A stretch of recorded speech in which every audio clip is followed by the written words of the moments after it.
안녕하세요, 상큼이었습니다. 이번 영상은 편입 수험생분께서 제 영상에서 편입 영어 기출이 왜 중요한지를 여쭤보셔가지고 제가 답변 좀 드릴게요. 우선 편입 영어가 일단 다루는 범위가 상당히 많잖아요. 예를 들어서 기출만 보더라도 보통 편입 학원 홈페이지에 편입 영어 기출이 2002년도부터 보통 많습니다. 그러면 한 학교당 거의 22년치 이상이 있다는 거예요. 물론 기출을 많이 푸는 건 중요하진 않아요. 근데 기출이 중요한 이유를 제가 좀 설명해 드릴게요. 우선 첫 번째는 편입 영어 공부 범위가 워낙 많기 때문에 기출을 볼 때 자신이 지원할 학교 위주로 이제 기출을 볼 거거든요. 보통 일반 수험생분들은 뭐 편입학원을 다닌다고 하면은 편입학원에서는 자신이 지원하지 않을 학교의 기출도 같이 활용하기 때문에 양이 너무 많아집니다. 그런데 편입영어 기출을 이제 분석을 한다는 거는 약간 이런 측면으로 보면 좋을 것 같습니다. 자신이 지원할 학교에 영문과 교수들이 어쨌든 시험을 내는 거잖아요. 근데 그 영문과 교수가 한 명은 아닐 거 아니에요. 그 연도마다 각각 다른 교수가 낼 수도 있고요. 그런데 출제위원들은 출제를 할 때는 가장 중요한 건 뭐냐면 시험에 논란의 여지가 없어야 합니다.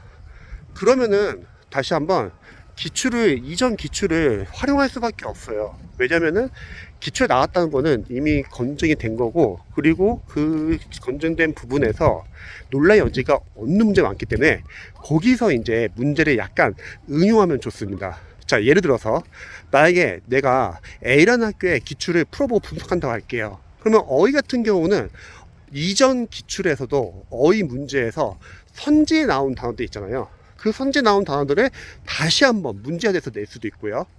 또 문법이라고 하면은 편입 영어 문법 포인트가 워낙 많은데 그 문법 포인트들을 각 학교별로 기출을 연도별로 분석을 해보면요, 계속 반복되는 포인트가 있습니다. 아무래도 취재자가 사람이기 때문에 주관적으로 자신이 좋아하는 문법 포인트 낼 수밖에 없어요. 그러면 연도별로 그 학교의 기출 문법을 분석해 보면요, 계속 겹치는 문법 포인트들이 많습니다. 그럼 문법의 범위를 줄일 수 있다는 거죠.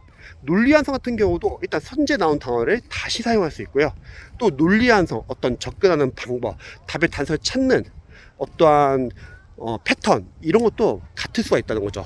물론 독해 지문도 똑같은 지문은 안 나오겠죠. 하지만 비슷한 배경 지식을 가진 지문이 나올 수도 있는 거고, 또 독해에서 각 유형별로 접근하는 방법, 그리고 답의 단서가 지문 안에서 어디에 있고, 만약 답의 단서를 모른다 하더라도 취재자인 영어과 교수들은 어떤 식으로 오답 패턴을 내는지를 안다면 편입 영어 문제를 풀 때 좀 더 쉽게 풀 수 있는 것 같아요.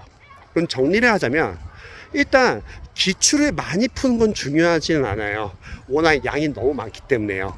그리고 꼭 기출을 안 푼다 하더라도 여러분들이 평상시 편입 영어를 단계별로 공부를 했다고 하면은 문제는 풀 수 있을 겁니다. 하지만 기출을 분석하는 이유는 그래도 취재자가 사람이기에 자신이 어떤 주관적으로 중요하다고 생각하는 부분은 계속 반복될 수밖에 없는 것 같아요. 그래서 범위를 줄일 수 있는 것 같습니다. 공부 범위를요.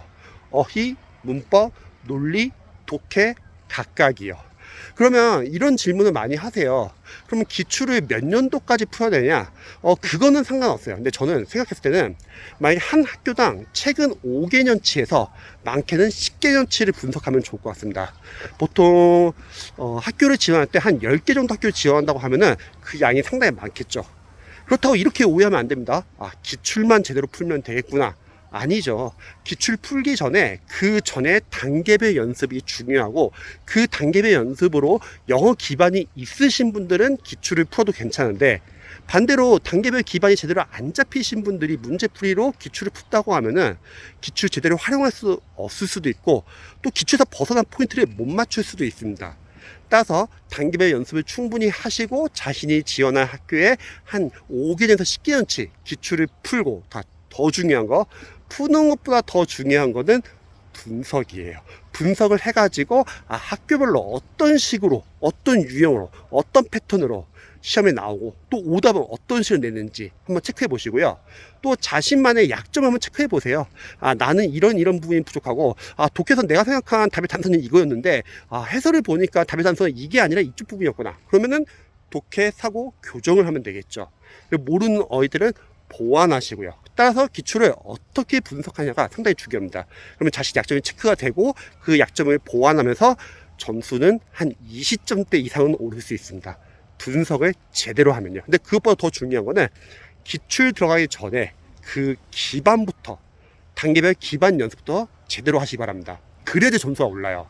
학생분들 중에서 아무리 기출 많이 풀어도 점수가 안 오르는 학생들 많죠. 그게 뭐냐면 기출 풀기 전 단계의 기반 연습이 안 된 상태에서 막연하게 그냥 기출만 푸는 분들이 있습니다. 그러면 점수가 오르지 않습니다. 자, 영상 봐주셔서 감사합니다.